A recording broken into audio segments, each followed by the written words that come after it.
Moving on to our next speaker now. She has an incredible story. It's a real rags to riches. She grew up in a working class part of Glasgow and always dreamt of big things and achieving success.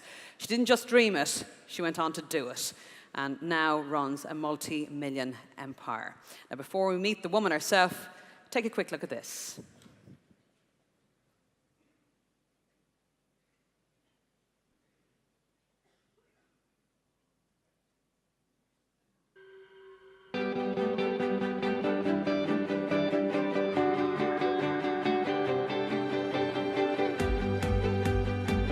Well, you know, the media have been fantastic with me and my business. I feel nervous, I feel excited. It looks like a dish that should come out of a restaurant, the way it's been presented.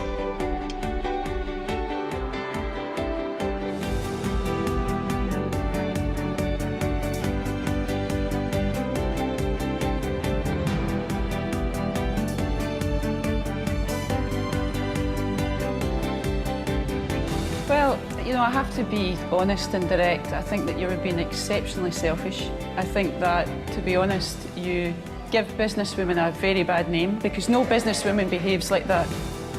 I think our doctors are having a hard time and I want to stick up for them, even if I might get into trouble. I actually can't believe that you feel any sympathy for that nutcase of a guy.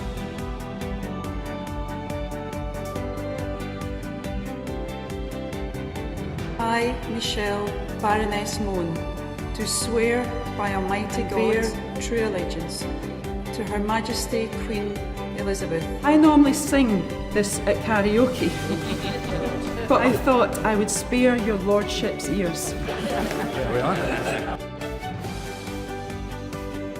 And the night cream is the buzzword, because the night cream our viewers just keep loving as well. It's unbelievable. On your website, there's 5-star reviews, over 20 of them. Oh, well, I have to say it's sold out. Oh, it's gone. I think that, you know, we women are multitasking beasts, and we're incredible about doing many things at once. Whereas a guy, I think you can only do one thing at a time. Michelle Mone, the CEO of the lingerie company Ultimo. She joins me now live from Edinburgh. Thank you so much for joining us on what is such an important moment for the UK. Michelle Mone is the founder of Ultimo, which is a lingerie and beauty products brand. I think it's good that enterprise is now really widespread, and it's because of TV shows like The Apprentice and Dragon's Den, etc. And, you know, being an entrepreneur is now a sexy business, which is kind of cool. Well, you know, I'm just an East End girl from the East End of Glasgow and always had a dream. Ultimo's now one of the biggest lingerie brands in the country. After leaving school without qualifications, Michelle has risen to take on the biggest lingerie brands in the world.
For the powerhouse that is Lady Michelle Mone. Let it rain, let it pour, let the tears come down like a waterfall. I'd rather live with the pain than die feeling nothing at all. Throw another penny in the wishing well. Oh my goodness, I do it all the time. I just almost splattered in someone's shoes just there. I don't understand what's wrong with me. I've spoken in the last, I suppose, 10 years to 500 million people. Kuala Lumpur was 6,000 people a few weeks ago, and I always be sick behind the stage. So I'm so sorry, I almost ruined that guy's shoes, but I'm all right now. Anyway, hello, Dublin. It's great to be here.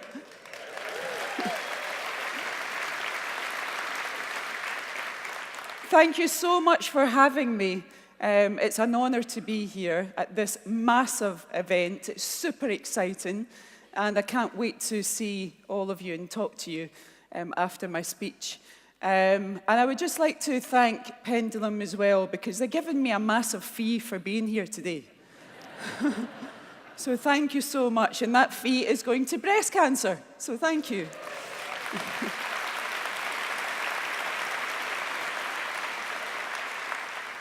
So I want to take you on a journey, on my journey. We all have our own stories, but I'm here to tell you mine. And I want to take you on that journey of how I managed to come up with this bra idea in the bedroom next to my cot and my small desk, and how Ultimo is now part of 63,000 people. So let's go all the way back to the very beginning, where I grew up. I grew up in the East End of Glasgow, which was a very deprived area, but full of incredible people. If you knocked on their door at 2 in the morning and asked for some sugar or some milk, they would give you it with a smile on their face. Now, in my apartment in Mayfair, if I was to knock on someone's door at 2 in the morning, they'd probably call the police. So they were amazing people, but we were extremely poor. This is where I grew up, just above Koya's Cafe in the East End, where there was just one bedroom for me and my mum and dad. And the small kitchen was in the tiny lounge, or the lounge was in the kitchen, whatever. But it was a tiny apartment. And we didn't even have a bath or a shower. I used to get a bath in the White Hill swimming pools 3 times a week and help my mum in the steamy and putting the sheets through the mango. And just dreaming about being in business. I always had, which I've met him a few times now, I always tell him he's on later, Sir Richard Branson's poster above my mum and dad's bed, where I used to stay at the side of. And instead of Duran Duran and Madonna, he was my idol, and I just wanted to do business so much. When I was 10, my brother was born, but unfortunately he died 6 months later. So we were all devastated, absolutely devastated, as you can imagine. And about a year later, my dad said to me, "Michelle, you've got your own bedroom." And I says, "Are we moving?" And he said, "No, I've lowered your mum's broom cupboard. I've lowered the ceiling, and I've managed to cut this amount off your single bed, and it fits in perfectly." And that was my first bedroom, was my mum's broom cupboard. And I used to lie there, he put sparkly stickers on, and used to dream about being big in business. And we used to always play Monopoly, and I always wanted to land in Mayfair. And now it's funny that I'm Baroness of Mayfair. I don't know how that worked out, but I used to love playing Monopoly. After that, I went to Mohammed, the corner shop, when I was 11, to help my mum and dad just pay some of the bills. And I begged him to give me a paper round. And he says, "You're only 11, get back to school. Get back to school, you're only 11, you're only a child." And I begged him for like 6 months to give me a paper round, until eventually he said yes. About a year later, I had 17 teenagers working for me. And we used to meet after Dynasty in Dallas on a Friday night up the dike behind the back garden. Not that kind of dike, it was a big wall dike. And William and Jerry used to say to me, "But you just turned 12 and we're 17. Why are we working for you?" I said, "Listen, shut your geggy or I'm going to fire you and I'm going to throw you off this dike. So shut it, okay?" And I was a tough little cookie. And then after that, I got a job in the George the Fruit shop And I used to run down after school at 4 o'clock every single day, and I worked a full day on a Saturday. If there was a trade-in on a Sunday, I would have worked then as well. And I suppose I helped him display all these melons and lemons. And that's kind of what I do for millions of women now around the world. Big ones and small ones. In fact, I'm just looking on the front to see what guy has got the biggest head. Excuse me, sir, what's your name? What's your name? Could you stand up, Pat? Oh, no, please. Okay. Would you stand up? Excellent. What's your name? Actually, Harry, you've got a bigger head than Pat. So basically, turn around, show everyone your head. Okay, so now I've gone from lemons and melons to designing a G cup, which is basically your head in each cup. It's ginormous. Anyway, thank you very much. So after that, I get headhunted by the sweetie shop pick-a-pack across the road, and they paid me 15 pence more an hour, and I was off like a shot. I went on and I decided to leave school at 15, as unfortunately my dad woke up and he was paralysed from the waist down with a disease called hemangioma, blood vessels in the spinal cord. So my dad got fired immediately for being disabled. That wouldn't happen nowadays, but it did back then. And I left school at 15 with absolutely nothing. I am dyslexic, and I wasn't that great at school anyway. So when I left, I just had this passion and determination and can-do attitude. And my dad always used to say to me, Michelle, it doesn't matter where you're from. It doesn't matter what education you managed to get. It doesn't matter your race, if you're from money or not from money. If you've got that passion and determination, you can make it. We've got to all have that confidence. We're only on this earth once, so why not just go for it? And as soon as you doubt yourself or your product or your company, everyone else will doubt you. So I always walk in there extremely confident, apart from the start of my speech. So my dad always taught me that. So I wasn't really that scared leaving school at 15 until I went round all the doctor's surgeries and dentist surgeries and no one would give me a job because I didn't have a national insurance card number. But eventually I got a job as a fashion model and I absolutely hated it. And then I became the tenant's lager girl at the age of 16 and they found out I was underage, so they destroyed all the cans, so that didn't work out that well. I met my husband, my ex-husband, I'll tell you more about that in a second, when I was 17. He was my first boyfriend.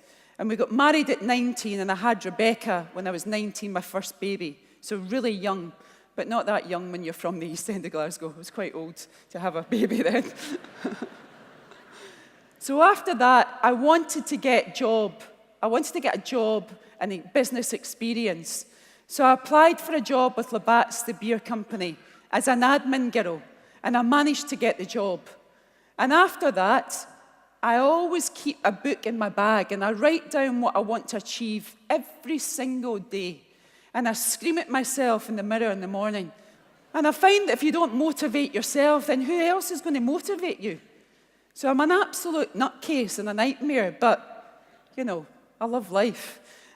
So I set myself a goal that I wanted to be running the whole of Labatt's within 5 years. Well, I worked my way up 15 positions, and I was running Labatt's within 3 years. I was head of Scotland, and it was absolutely amazing. Oh, that's me growing up and doing my modelling and James Bond promotion girl and everything else, which I was really bad at. So at the age of 24, and after my second baby Declan, I got made redundant with Labatt's. They sold out to Whitbread UK, and I was absolutely devastated. At 24, I had lost my job, I was made redundant, I was rejected, I had a mortgage, I had all the bills, and I was petrified of where I was going to find work. So about 6 weeks later, I went to a dinner dance with all my friends and my ex-husband, and I sat there wearing this really uncomfortable cleavage bra. And I thought, why should women go through all this pain total torture for a tiny bit of gain. That's ridiculous. So I went to the toilet and I took the bra off and I put it in the bin. And I went back to the table and I said, guys, I'm going to launch my own business on Monday. And they said, you? What do you know about business? You've not been to university, you've not been to college, you don't have any grades. What do you know about business? And what are you going to do anyway? I says, I'm going to invent the first world, most comfortable cleavage bra. That's what I'm going to do. And then my husband said, and you can't even sew a button on my shirt. Your mum's got to do it. So how are you going to invent a bra? There's loads of bra brands out there. And I'm sure if it could be done, they would already have done it. I says, you watch me. So that was the night. And they said, but how are you going to do this? How? I says, well, I've got a pair of boobs and I'll work it out, won't I? And that's exactly what I did. For 3.5 years of my life, I invented Ultimo. I could stand up here all day and tell you all the trials and tribulations and how I funded it and how I had 12 credit cards, and every single time I put a card into the wall, it would spit out and tell me where to go. I've got to watch because I'm a Baroness. I can't really swear. So it was really, really tough, but I managed it. And after prototype after prototype, they all came back and they all didn't work. But 3.5 years later, £480,000 in debt, Ultimo was born. I got all my aunties and my friends into my bedroom and I asked my Auntie Joan to try on the bra. I always used to ask her to try on the bra first. And she says this time, well, why me? Why do you always ask me first to try on your prototypes? Why not your Auntie Jean? I says, listen, Auntie Joan, you should be called Uncle Joan because you're flat as a pancake. And if I can give you a cleavage, I'm going to be a multi-millionairess. So just try the bra on, okay? So she went in and she tried the bra on and she came out and she had this massive cleavage. I thought, yeah, beauty. Oh my goodness, I have managed it. I have created the first world gel-filled bra. Women, millions of you love me. Men hate my guts. Especially on a Friday night. We won't go into that. It's the afternoon. So anyway, after that, I was so concentrated on this invention for 3.5 years of my life. But I really didn't think about where I was going to sell Ultimo. And I didn't write a good business plan. So I had to then think, where am I going to sell the bra now? I've spent 3.5 years of my life doing this. So I went round lots of lingerie boutiques, and people loved it, but they would only give me 6 bras. And I needed 3,500 to start the production line. So I thought, to hell with it. I'm going to go down and see the most prestigious department store group in London, Selfridges. So I was heavily pregnant with my 3rd baby, Bethany. So I got on the train and I went with a bag of bras just off Oxford Street, in Duke Street. And I've always thought, guys, that you can't sit back on your ass and wait for people to come to you. You have got to go out there and promote yourself and promote your business. You've got to do that. You've got to have the energy and the belief. And that's what I've always done my whole career. So I turned up to the buying office in Selfridges, and I says, hello, I'm here to see your bra buyer. And he says, bra buyer? We don't have a bra buyer. I says, no, you do. You sell bras on the 3rd floor. I've just been there. I says, a bra that you and I are wearing now. I'm here to see the woman who buys them. She says, you mean lingerie buyer? That's the title, not bra buyer. Anyway, I explained to this woman that for 3.5 years of my life and £480,000 in debt, and my house is up secured to the bank, and I'm going to get a divorce if I don't go home without an order. So I need to see her now. She says, it doesn't work that way. You have to send in your bra, a presentation, and maybe after a year they will call you, or maybe not. So I started to cry, and I said, look, I'm 7 months pregnant. Please, please, please just do this for me. I'm asking you, just do it. Just always do something for someone every day, and God will look after you. So please just call her. So she called her, And within half an hour, she came down, Canadian buyer Veronica. And I started explaining to Veronica, and she started to tell me, you've got to send in your product and your presentation. And I says, look, I'm really in a lot of pain. I'm 7 months pregnant. She says, well, what can I do for you? Do you need anything? I said, just try on my bra, would you? So she tried on the bra, and boom, that was it. I got listed with Selfridges within 10 minutes. So it just shows you guys that we need to go out there and we need to approach people and we need to ask. No one's ever going to come to you and chap on your door. You've got to chap, chap, chap. That's what I've always done. So anyway, I went back up to Glasgow, and the Prince's Trust gave me £5,000 to go towards a new office and computers and everything else. And I took my first employee on, Angela. And about 4 weeks later, I went into labour early, 4 weeks early. So I got rushed to the Southern General, gave birth, and I was back sitting on a rubber ring within 48 hours, launching Ultimo. So I had £500 left after I paid for everything for this launch. How can you launch a product or a service with £500? Well, you can. You can compete with these other brands that spend millions and millions of pounds.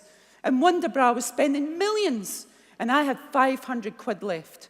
So you can do it. The less money you have, the more creative you become. That is a fact, because you're determined. Your determination kicks in.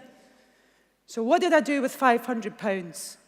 How did I make it the biggest bra launch in history, getting £59 million of press? I wrote my own press release. I sent it out to all the editors and all the picture editors. There's a lot of good PR companies out there, guys, but I didn't have the money for that, so I had to do it myself. And you can do it yourself.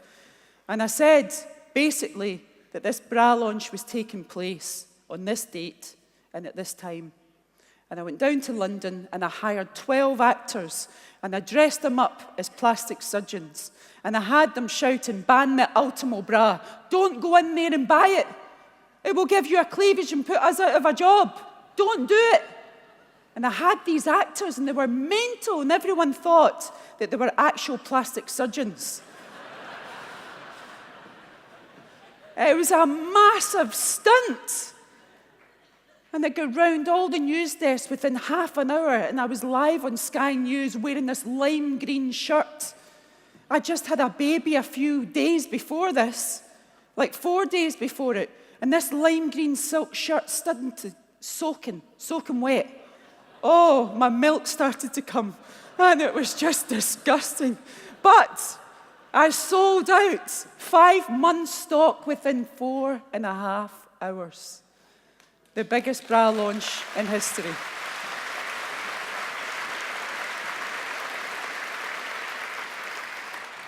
And that's just some of the other pictures. So you can do it. You can be creative, guys. You can. I basically just have balls of steel. And that's what you've got to have in business. You've got to have the cojones, you know, the biggest balls ever, or you won't get anywhere, and the biggest confidence. Anyway, after that, went back up to Glasgow, and Angela, my first employee, ran up to my desk and said, there's an American woman on the phone for you. I says, I don't know an American woman. I don't even have any distant cousins or anything. She said, her name is Barbara Lipton. She's the president of Saks Fifth Avenue in New York. I says, what the hell is Saks Fifth Avenue? What is that? I have no idea. She says, I have no idea either. I think it's a department store group. Anyway, I thought this was my friend Eileen winding me up. And I'd been up all night breastfeeding Bethany and I was shattered. So I picked up the phone and I said, Eileen, what is it? I'm busy and I'm tired. These bras can't go out this warehouse fast enough. What do you want? She says, hi, my name's Barbara Lipton. I'm the president of Saks Fifth Avenue. Do you know that Julia Roberts launched your bra in Erin Brockovich in Times Square last night? I went, what utter bollocks are you talking about, Eileen? Honestly, I'm really, really busy. I've been up all night breastfeeding Bethany. Why don't you just do one? I'll phone you back tonight. And I slammed the phone down. Now, what had happened is I sent 200 prototypes out to film companies, to dressing room designers, to wardrobe people, and her wardrobe people managed to get a hold of Ultimo and changed it to adapt to her body. And that's what happened. So again, you can't sit back and wait for someone to come to you. Social media wasn't there when I launched Ultimo. Now it's fantastic. I'm on Twitter all the time and Instagram and LinkedIn, all of these social media platforms. And you've got to embrace it. But back then, I just used to send out samples to everyone, and they managed to get it. Anyway, about half an hour later, this fax came through, because we didn't have emails about 18 years ago. So this fax came through, and it said, "I couldn't understand your Scottish accent. Could you please call me back?" And I thought, oh my God, how did that happen? And I basically told that woman where to go. So I called back up, and before I knew it, I was launching all over America. Saks Fifth Avenue, Bloomingdale's, Neiman Marcus. I was becoming this massive woman in business. It just happened overnight. We were launching in Australia, Japan, all over America, all over Europe. It was ginormous. And I was winning all of these awards in People magazine and Oprah Winfrey and you name it, I was on it. And I just thought, oh my goodness, this is unbelievable. And my ex-husband, who tried to convince me all the time to give up and not launch Ultimo, he came home one day and said, "I'm the new CEO." I said, "Really? All right, how'd you work that one out?" Anyway, he joined the business 3.5 years later, and it was a total nightmare. We didn't have any rules. I mentor a lot of people around the world, and I always tell them, you need your rules, especially in the bedroom. Don't ever start talking about, did you call the bank manager today? Because that is just a disaster. So it was horrific. And I started to turn to food. I started to hide muffins in the linen cupboard, in the utility room, and I was getting up during the night to eat, and that was my way of getting rid of stress. And I put on 8.5 stone. I went to a size 22 from a size 10. It was absolutely awful. And sometimes in board meetings, he used to throw things at me, and it was just an absolute nightmare. In fact, there's more in the book, My Fight to the Top, if you want to buy that. You'll read more about it.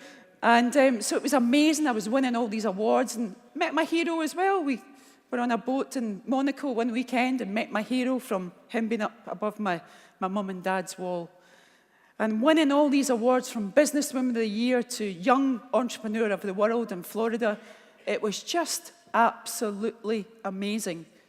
So Neiman Marcus and Bloomingdale's and Saks Fifth Avenue said, you need to find a distributor to distribute your products. So my husband and I went over to New York to meet this couple from Canada. And as soon as I meet someone, I scan them and I work them out. I look at the whites of their eyes and I put a barcode on their backside. And I did the same to them. And I really get a horrible feeling from them. I thought, you're not quite right. You're not the real deal. So I said to my ex-husband outside in Times Square, the W Hotel, please do not give them the Ultimo distribution contract. You don't know what you're talking about. You're not the graduate. You left school at 15. Leave it to me. I says, but at least allow the retailers to pay us, and then we can pay them the commission. Don't allow them to collect the money on our behalf. He says, you don't know what you're talking about. Anyway, I was right. 4 months later, basically, I tried to get hold of them in their office, cut off. The mobiles were cut off and their house was cut off. And they left with £1.4 million of my cash and 10 months of Ultimo stock. And it was an absolute nightmare. It was a nightmare before that happened anyway. So my ex-husband went to 4 banks and no one would rebank us because the current bank wanted the overdraft paid back. And they said, we're closing you down 2 weeks on Friday if you don't pay this back. And I cannot tell you, I'm sure some of you have been in that situation. I cannot tell you how lonely and how dark that room is. And that's the perfect picture, because that's the picture of how I felt. And I used to sleep in my car at night with a quilt and a pillow, so I didn't want the kids hearing us fighting. And I used to get out and drop them at school in the morning and try and keep it together until I couldn't keep it together anymore. I just thought, it's over. The press are going to kill me. I'm going to lose my house. It's going to be awful. So I dropped the kids at school one morning. This is a true story, and it's always so hard to tell, but I want to share it with you. And I dropped the kids at school, and I went back to the house, and I went upstairs to the ensuite, and I looked at myself in the mirror. I just thought, I can't do it. So I took all the pills out, and I called my mum to say, I'm sorry, Mum. And she lived just 5 minutes away, and I hung up on her. And I was on the floor, took all the pills from the worktop onto the floor, and I was on the floor, and she came running up the stairs, and she picked me up and she grabbed me, and she says, what on earth are you doing? You've got 3 amazing kids. There's some people, some families that can't feed, can't put bread on the table. You're so lucky. You've lost some money. I said, no, Mum, it's £1.4 million. I'm over. I can't cope with it anymore. I'm 8.5 stone overweight. My marriage is not great. I can't do it anymore. I can't fight. I've been fighting since I was born in the East End of Glasgow. I can't do it anymore, Mum. Please, just leave me alone. And she shook me, and she said, you must know someone. You've got to know someone. Until I shouted, oh my God, Sir Keith Whitson. She said, Sir Keith Whitson? Who the hell is he? I says, well, one day I got invited to a lunch by Richard Desmond, the most powerful media guy in the country. And there was only 12 of us in that room. And I sat next to this guy from the bank. And I said to him, let me teach you how to measure these waitresses with your eyes. I'll teach you how to measure their brass eyes.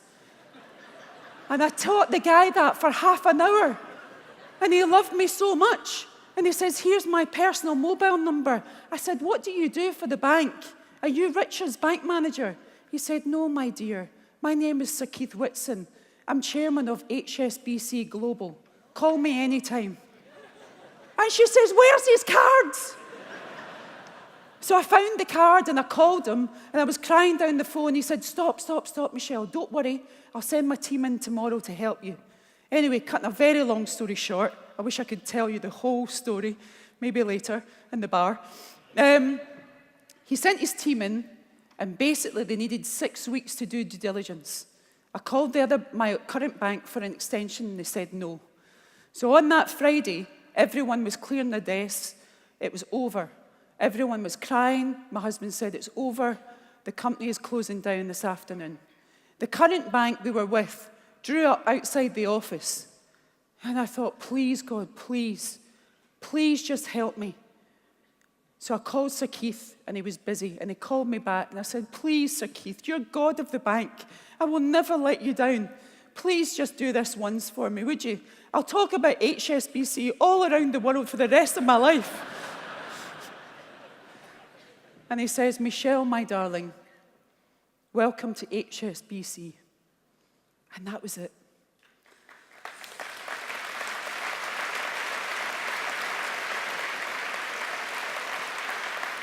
So, even when you think it's over, still put in that fight. Still keep fighting, because you never, ever know. You don't get anywhere in throwing in the towel. All of us in this room today are successful entrepreneurs. That means successful people never, ever, ever give up. So after that, I was back on track. I signed Penny Lancaster, met her in the Dorchester with Rod, and I said, can you put my bra on in a thong and I'll make you famous? Because he just ended his marriage with Rachel Hunter. And before you knew it, we were everywhere, absolutely everywhere. And I was back on track. I invented the world's first gel-filled bra. Then I invented the backless bra, the frontless bra, the lowest back bra in the world. I was on fire. 17 global inventions and 103 design registrations. Because I knew that I had to keep the retailers happy with us. Innovation is key in your business. You cannot be the same as everyone else. You have to think out the box, and you have to make sure that that footfall goes into those retailers. And you need to do the job for them. They will not do it for you. So I did that, and then we had the biggest fashion show in Glasgow. Everyone said no one will come to Glasgow, no celebrities will come. But they did. We'd take that on stage and we raised just over £1 million for Cash for Kids, Make-A-Wish, Princess Trust Foundation and breast cancer. So, and the reason for that is we should all, every day, do 3 things. Work the hardest you can work, play the hardest you can play, and always, always give something back. After that, Penny's contract was coming to an end. Had a little bit of a tiff, I'm sure you might have read about that. And I thought, who am I going to replace to get global PR? What the hell am I going to do now? So I decided to do something quite naughty. That Piers Morgan was editing the Daily Mirror one day and said, how did you do that? Jesus Christ, I've never seen anything like this in my entire life. So what did I do? I signed Rod's ex-wife, Rachel Hunter. And boom, oh my goodness, it was a total nightmare. But I would have done anything for my business, and I didn't do any harm. I just replaced his girlfriend with his ex-wife, you know? And that's what happened. And the PR went on and on and on, and the fights started with me and Rod and Penny, and then Rachel and Penny, and oh my God. Meanwhile, the brand was going like that. It was crazy, absolutely crazy. Then I got asked to join the Princess Trust Board by Prince Charles, and that was amazing. And my mum said, here's 3 books when you're going to the palace for your tea with Charles, right? Once for your Auntie Jean, your Auntie Joan, and the wee woman across the road. I says, Mum, he doesn't sign autographs. There's no way I'm going to ask him to sign an autograph. No way. Well, you're not getting your kids watching Saturday night then, so bring them back. Anyway, to this day, Auntie Jean, Auntie Joan, the wee woman across the road, above their mantelpiece, have got Love Charlie. It wasn't him.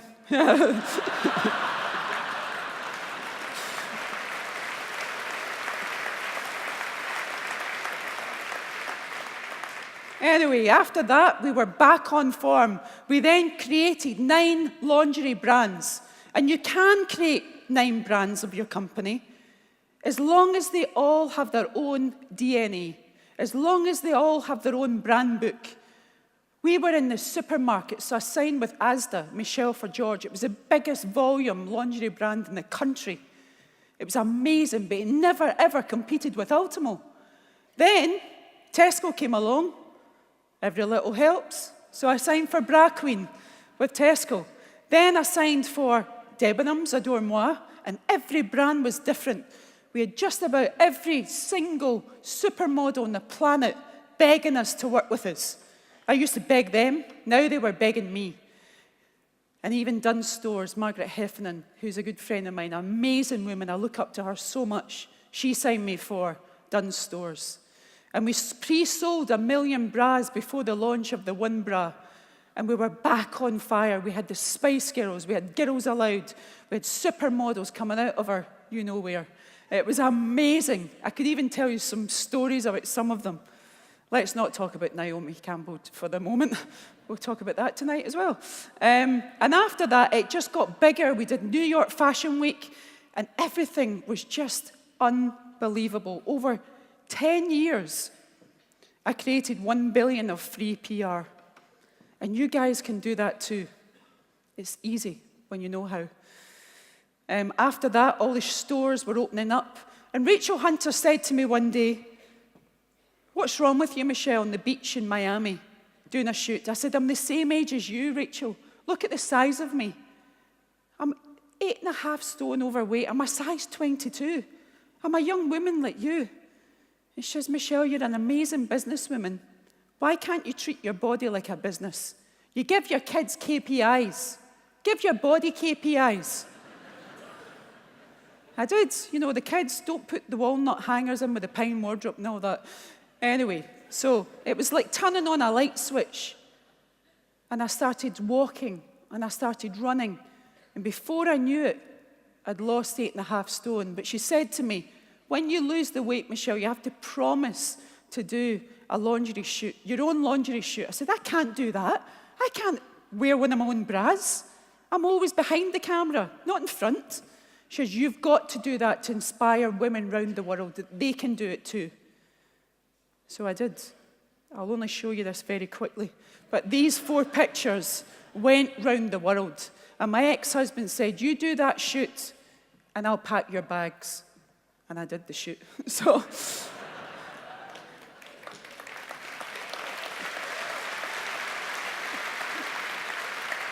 I had to do it to inspire women to do the same thing. So here's the picture very quickly. I'll move it on. Oh, right, I'm moving on again. I launched Real Women campaign around the world and mentored 125 women. And seeing their faces change was unbelievable. This is all the campaigns that we did. And I did lots of other TV shows like The Apprentice, one of the judges on that.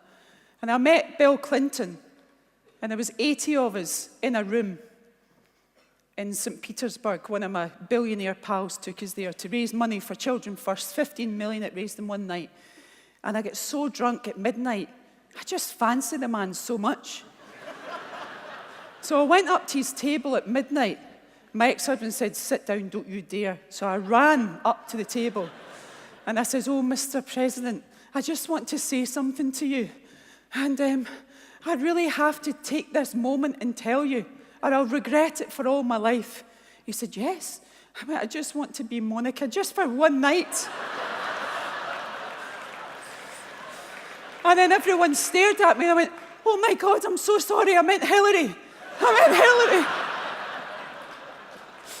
So I always put my foot in it. But if you see someone you want to talk to, just go up and talk to them. You know, you've got to take that opportunity. Anyway, you'll never forget me. So I got my OBE from the Queen, and that was really for my team. I had the best team. If we used to have to pack bras on the warehouse floor and send them out, I was always with them. So that OBE was for them, for my family, and for all the kids growing up in deprived areas that don't think that they've got a future. They have got a future. And that's why I love going round all the schools and going round the world and telling the story that you can do it. So after that, did a few shows with Peter Jones and became #1 businesswoman in the country. And then, boom, I knew it. My ex-husband was having an affair with my head designer who lived in my guest house. And it was awful. And I will tell you, for a year of my life, I was so bitter. I just bought him a brand new car and I smashed it with a baseball bat. He was going to a wedding with her and I put half a packet of laxatives in his coffee. And I did all these things. And I did all these things I really regret. But I was so bitter. And you know what I learned, guys? There's no point in being bitter in life. Life is so short. We don't know what's going to happen tomorrow. And I wasted a year of my life on him. And he got married to her last year. And I sent them both a bottle of champagne saying, thank you so much, because you've changed my life. And he has changed my life, because I fought and I bought him out of Ultimo, even though he made me sign all the shares to him, which I didn't know about. And I won and I took over the company. And I then said to my mum, I'm so unhappy, Mum. Oh, for God's sake, what's wrong with you now? You've just battled with your husband and you've just won the company. I says, I don't want to do this anymore. I want to write more autobiography. I want to tour the world. I want to start lots of other companies and brands. So I'm selling Ultimo. So I sold to the biggest brand in the world in intimate apparel called MAS, Sri Lanka. And 2 years later, I exited the company. And last week, my warranties came to an end. So I'm starting my own lingerie brand now, next week.